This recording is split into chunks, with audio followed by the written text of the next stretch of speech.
विरोध रखा है। एक आतंकी ने आतंकियों को भ्रमित करने के लिए सिमुलेटेड ग्रेनेड चलाया और एकाएक विस्फोट जैसी आवाज हुई।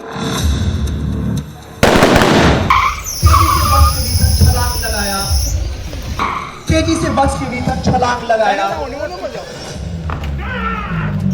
और तीसरे आतंकी को भी दबोच लिया गया है। असॉल्ट टीम भी बाएं दरवाजे से बस में प्रवेश कर चुकी है। तीसरा आतंकी भागने की कोशिश करने लगा, परंतु टाइसन ने उसे फिर से आक्रांत कर दिया। टेक्निक का उपयोग करते हुए पार्कर कमांडो बस की छत पर चढ़ गए हैं और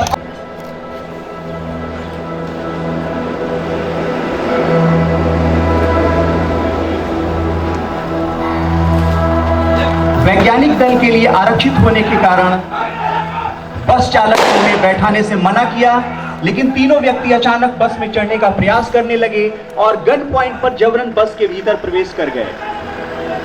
बस में चढ़ते ही उन्होंने शॉल को फेंक दिया और छिपाए हुए हथियार बाहर निकाल लिए।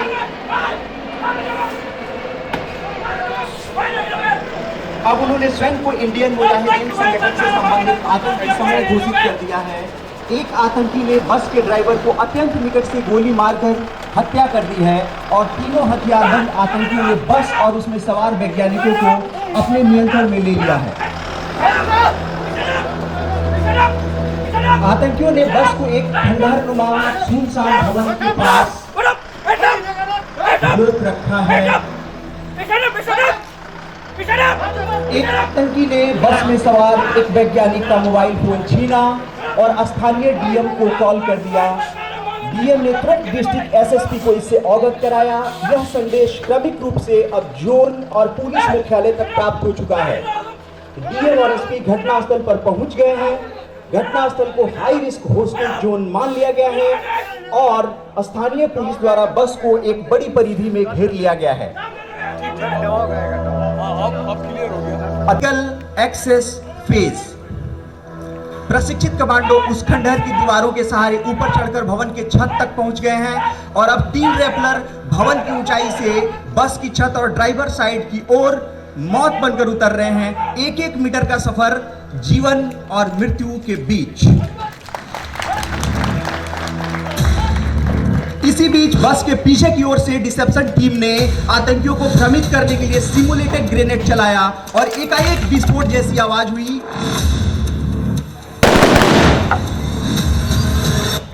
इससे दोनों आतंकी गर्दन निकालकर पीछे देखने के लिए आतुर हुए। यहां पहले से तैयार रैपलर कमांडो ने ड्राइवर सीट पर बैठे आतंकियों के अपने फायर से न्यूट्रलाइज कर दिया। विस्फोट सुनकर दूसरा आतंकी बस से बाहर निकला और आवाज की दिशा में देखा, तभी स्नाइपर टीम ने उसे भी ढेर कर दिया। अब एटीएस का असॉल्ट प्रशिक्षित डॉग टाइसन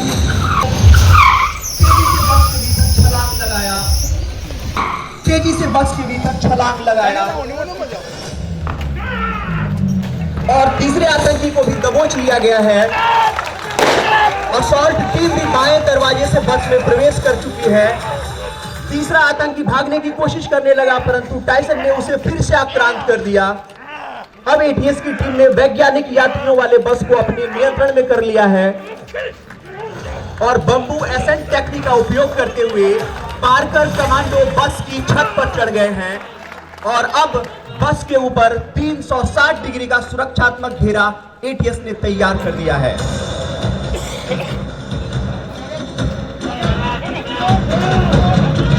बस अब पूरी तरह से एटीएस के नियंत्रण में है। तीनों आतंकियों में से बंबू एसेंट टेक्निक का उपयोग करते हुए पार्कर कमांडो बस की छत पर चढ़ गए हैं और अब बस के ऊपर 360 डिग्री का सुरक्षात्मक घेरा एटीएस ने तैयार कर दिया है। पूरी तरह से एटीएस के नियंत्रण में है। तीनों आतंकियों में से ड्राइवर आतंकी की भी हत्या कर दी गई है, उसे न्यूट्रलाइज किया गया है। दूसरे आतंकी को भी न्यूट्रलाइज स्नाइपर टीम द्वारा किया गया है और अब शुरू किया गया है ऑपरेशन का सबसे संवेदनशील चरण, hostage security and deep search phase. इसमें बस के भीतर मौजूद हर यात्री, हर सीट, हर बैग और हर कोना जांच के दायरे में है। यह इसलिए जरूरी है क्योंकि आतंकियों द्वारा पीछे छोड़े गए किसी भी छोटे से छोटे खतरे में बैक पॉकेट, फर्श का हिस्सा और ऊपर के पैनल सबको खोल कर देखना होती बंद हिस्से में रख दी जाती है, या आतंकी अपनी वेशभूषा को बदलकर यात्री के रूप में स्वयं को तब्दील कर लेते हैं, या आतंकियों द्वारा secondary ID, pressure activated device, wiring switch, seat के नीचे छिपे विस्फोटक या अन्य ट्रैप भी शामिल किए गए हो सकते हैं। इसलिए हर जगह हर यात्री के पास यह सुनिश्चित किया जा रहा है कि कुछ भी जांच के दायरे से छूट नहीं जाए।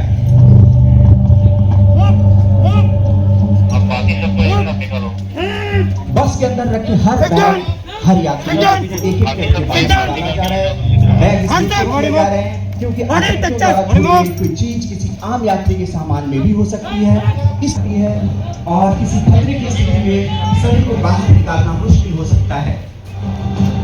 वैज्ञानिकों के सुरक्षित विकास की जो व्यवस्था की गई है उसमें दाएं बाएं हथियार बंद कवर किया गया है ताकि कोई भी जोखिम न बचे, और दूसरी तरफ हमारी मेडिकल टीम की मौजूदगी भी है ताकि तुरंत सहायता दी जा सके। प्रत्येक वैज्ञानिक को बाहर लाकर शांत कराया जा रहा है और उनकी गहन जांच की जा रही है। उनके हाथ, उनके कमर, उनके जेब, उनके दस्तावेज सब धीरे धीरे चेक किए जा रहे हैं। यह इसलिए क्योंकि आतंकियों ने अनेक बार सामान्य लोगों के सामान के लिए खतरे छुपाए हैं। वैज्ञानिकों के चेहरे के हाव भाव, सांस की स्थिति, तनाव के संकेत मेडिकल टीम द्वारा नोट की जा रही है। उनकी कपड़ों की तरह जूते, बेल्ट, जेब सब कुछ धीरे धीरे चेक किया जा रहा है और अब न्यूट्रलाइज किए गए आतंकी को हेडशॉट के द्वारा यह सुनिश्चित किया जा रहा है कि वह पूर्णतः न्यूट्रलाइज है। यह प्रक्रिया धीमी है, नियंत्रित है और चरणबद्ध है।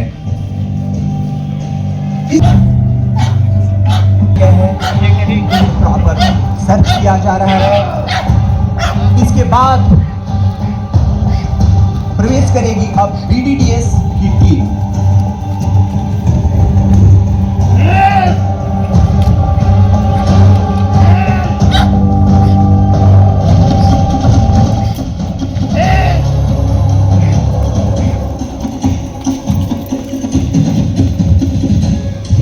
सर्च और रेस्क्यू टीम के द्वारा